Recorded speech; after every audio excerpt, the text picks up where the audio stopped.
Hello students, today we are going to talk about ecosystem and what are its components.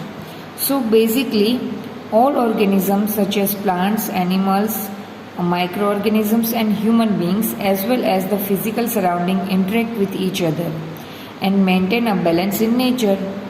All the interacting organism in an area together with the non-living constituents of the environment form an ecosystem. Thus, an ecosystem consists of biotic components comprising living organisms and abiotic components comprising physical factors like temperature, rainfall, wind, soil and minerals. So basically if you want to define the ecosystem, then ecosystem can be defined as the place where the biotic and abiotic component interacting with each other. So biotic components means living organisms and abiotic components means non-living factors like temperature, rainfall, wind, soil and minerals, etc. interacting with each other at a place, then it can be considered as the ecosystem. For example, if you visit a garden, you will find different plants such as grasses, trees, flower-bearing plants like rose, jasmine, sunflower, and animals like frogs, insects and birds. So all these living organisms interact with each other and their growth, reproduction and other activities are affected by the abiotic components of ecosystem. So a garden is an ecosystem. So why we can consider garden as an ecosystem? Because in garden you can see the biotic components like birds, insects, animals, etc. Exactly same way you also finding the abiotic components like temperature, wind, rainfall, minerals, soil, etc. So with this abiotic component, biotic component will going to be interact for their growth, reproduction and for other activities. So that is the reason we can consider a garden as an ecosystem, right?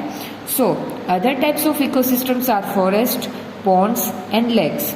These are natural ecosystem, while garden and crop fields are human-made or artificial ecosystem. So basically we can classify ecosystem into two types, that can be a natural ecosystem and artificial ecosystem, right?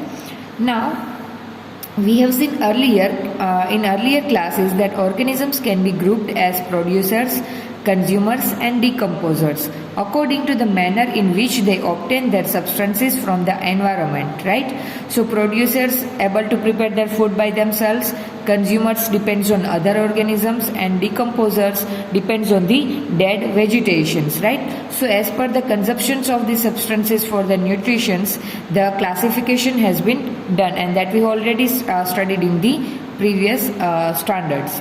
Or let us recall what we have learnt through the self-sustaining ecosystem created by us above. So which organisms can make organic compounds like sugar and starch from inorganic substances using the radiant energy of the sun in the presence of chlorophyll. So that we know that all the plants able to do the process of photosynthesis in which they are using the sun energy, and in the presence of chlorophyll they are able to make their food by themselves.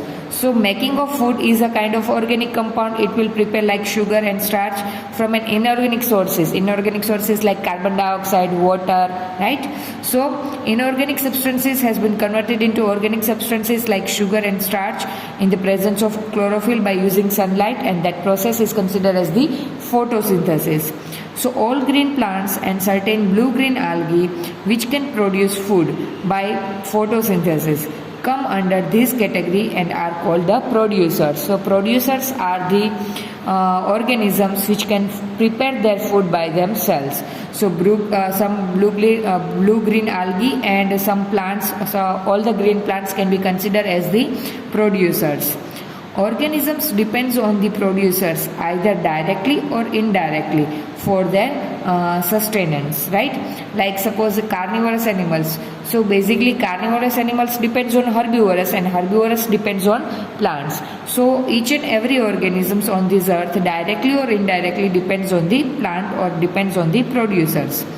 These organisms which consume the food produced either directly from producers or indirectly by feeding on other consumers are the consumers, right? So we all are considered as the consumers. We human being, animals, insects, etc.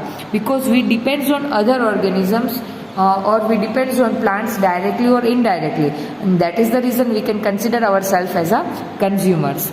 So consumers can be classed variously as herbivorous, carnivorous, omnivorous and parasites. So these categories of the consumers we have already studied in detail in 9th standard, that herbivorous make their food by themselves, carnivorous depends on other organisms, omnivorous depends on herbivorous and carnivorous both, and parasites which totally depends on other organisms for their taking of nutrients, that for taking food, as well as they resides on other organisms, so that can be considered as parasites. So in detail we have already studied about it.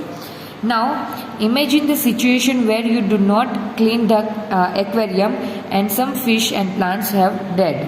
Have you ever thought what happens when an organism dies? So suppose you are having aquarium at your home and you are not cleaning the aquarium daily or routinely, right? Then what happen? You may find some organisms dies inside it. And what happen when the organism dies? So the microorganisms comprising bacteria and fungi break down the dead remains and waste products of organisms, and these microorganisms are the decomposers because they will decompose the dead vegetations as they break down the complex organic substances into the simpler inorganic substances that go into the soil and are used up once more by the plants. So that can be considered as the decomposers because they decompose the complex dead vegetations into simpler inorganic substances. So what will happen to the garbage and dead animals and plants in their absence? If the decomposers are not present, then what happen to dead vegetations? Because decomposers are only the organisms which will decompose the dead vegetations. So if there will be absent, then what happen?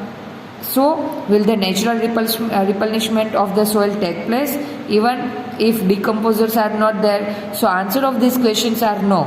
If the decomposers are not present, the decomposition will not going to be take place, and the natural replenishment of the soil will also not going to be take place.